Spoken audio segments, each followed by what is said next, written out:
All right. Time. There has never been a more exciting time to be part of the specialty coffee community. We're seeing changes with all aspects of coffee, from varieties to processing, roasting to quality control, even brewing methods and technique. But all of this begs the question, what is the role of the barista in this ever-progressing world? For me, the answer comes down to these three pillars: innovation, refinement, and adaptation. Exploring these innovations, refining my skills, and adapting to advancements. I believe this is the key to driving our amazing industry forward. Now, our time today is heavily influenced by these three words. They're deeply woven into every drink I'll serve and every decision I've made. And I can't wait to show you how. So, let's get started with your espressos. And judges, if you could please write down these tasting notes. Of red cherry, blood orange, red grape, and an aftertaste of toffee. It'll have a medium weight, a juicy texture, and a lingering, rich finish. Today I'm using a recipe of 20 in,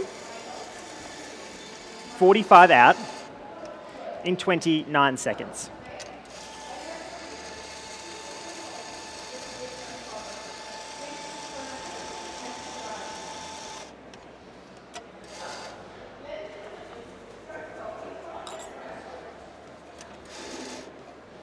Now, as a barista, innovations make our lives easier. But we all know easier doesn't always equal better. So over the last few months, I've been sifting through the ever-growing range of tools to find out what works best. And these are the innovations that I've decided to use. The first is the Weiss distribution technique. I found this gave me the best possible distribution, leaving my coffee as even as possible, from top to bottom. And today, I've decided to use the autocomb to achieve this. Now, this is a refinement of the traditional method. And it works by using a geared handle with a set of 13 needles that gently distribute the coffee around. And by adapting to this method, not only is it faster, more efficient, but leaves me with a tastier cup of coffee. Now, after finding the perfect distribution method, I explored further with the impacts of collapsing. And after hours of experimentation and refinement, I found by gently vibrating my handles, this gave me the best result. Now, when we tamp, we only apply vertical pressure. So the pucks might look even, but the densities could differ. However, by applying 50 hertz of vibration, I'm gently dispersing the coffee particles vertically and horizontally, filling any voids that still may be present. And judges, as you can see, it leaves me with a flat bed of coffee before I tamp.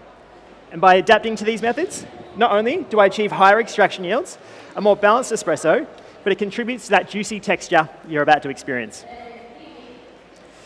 Now, progression is all around us. And the coffee itself is no exception. So today, I'm going to be serving you a fascinating new varietal called Obligon. Now, the exact origins of this varietal are unclear. However, it is thought to be found in an abandoned research centre in Wheeler a number of years ago. The producer of this coffee, Nesta Lasso, explored this new varietal and planted this coffee with unknown results. Now, this varietal is thought to be a mutation of Caturra and takes its name from its fascinating shape, belly button in Spanish. Now, just like a barista, it's the role of the producer to innovate, refine, and adapt. And that's exactly what Nestor did. On his farm, El Diviso, in Wheeler, Colombia, at 1,700 meters above sea level, he decided to produce this coffee as a natural. And Nestor is constantly innovating. And this coffee is a perfect example. Placing the cherries in polypropylene bioreactors for 72 hours, fermenting in Musto and Saccharomyces yeast. And this resulted in a very unique flavour profile. Now, judges, if you could please assess the crema, but just hold off drink. Now, the process didn't stop there, because Nestor is constantly refining his technique. Once the coffee came out of the bioreactors, he placed it in open plastic bags to oxidise for 60 hours. This increased the texture and the flavour intensity. And by adapting the Saccharomyces yeast from the wine industry, he was able to achieve more flavour clarity, directly translating to the cherry in your cup today. So judges, when you're ready, I'll get you to stir your espresso 10 times, take 2 sips, and that silver tin is for your dirty spoon. Please enjoy.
Okay, judges, when you're ready, if you could please write down these flavour notes for your milk course. Of boysenberry ice cream and malted chocolate.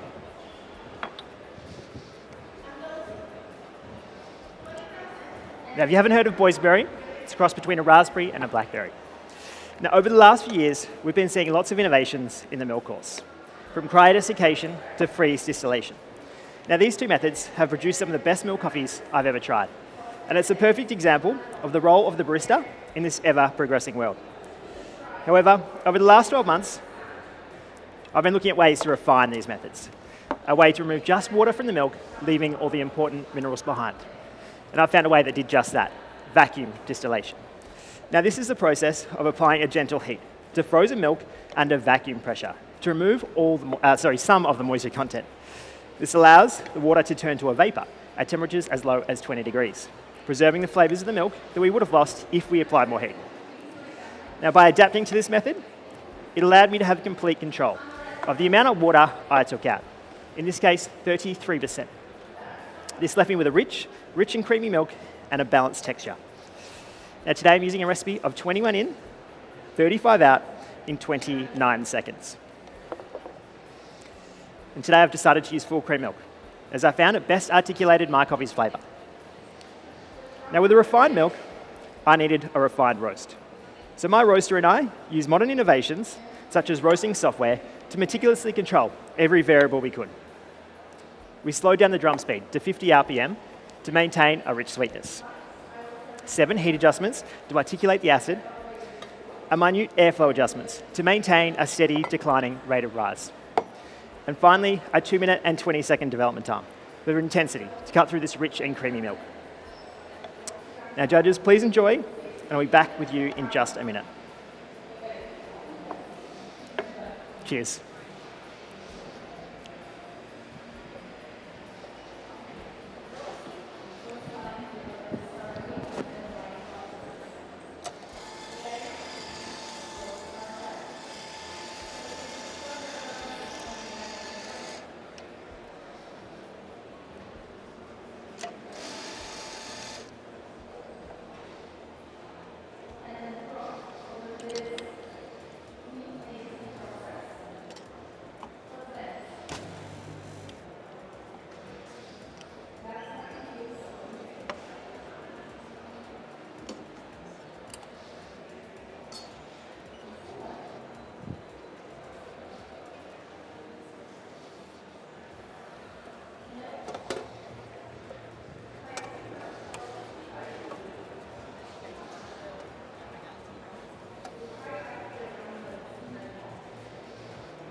All right, judges.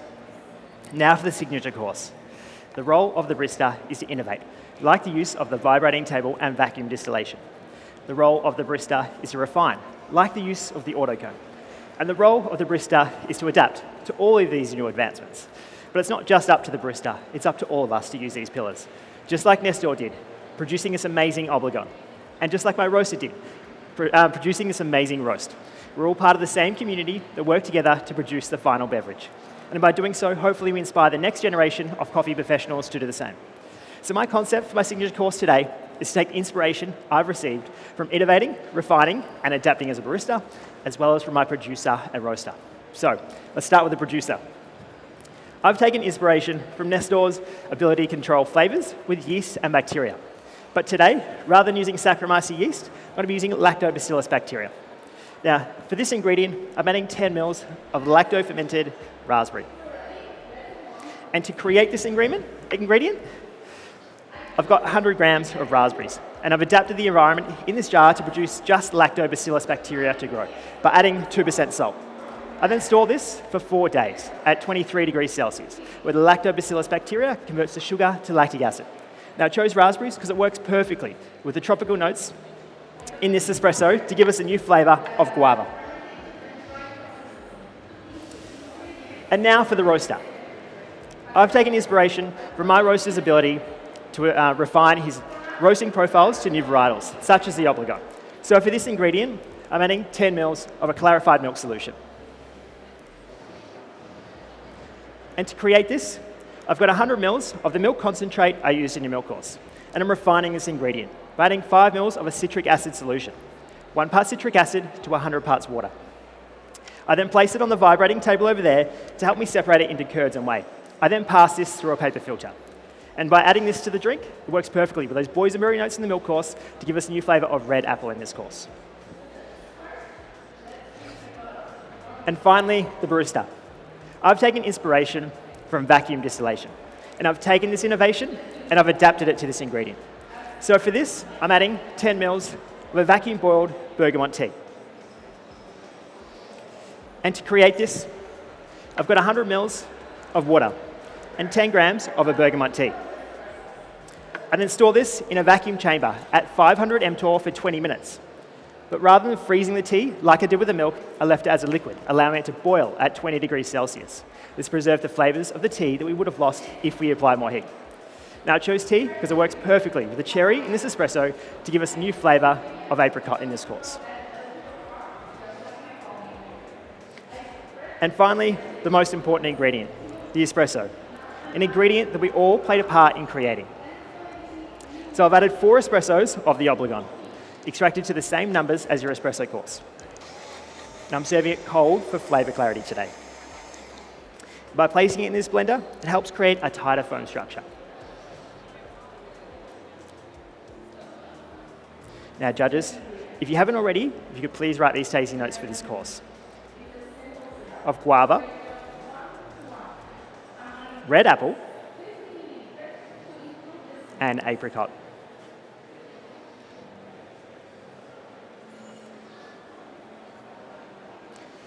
Now judges, if you could please wait until I call time to assess this drink. Please take at least 3 sips and swirl the glass before every sip.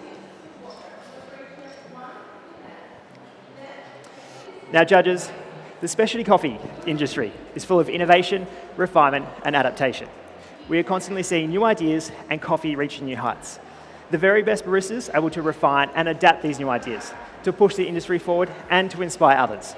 And just as this competition here has inspired me to innovate, refine, and adapt, I hope I have inspired someone else to do the same. So thank you for your time.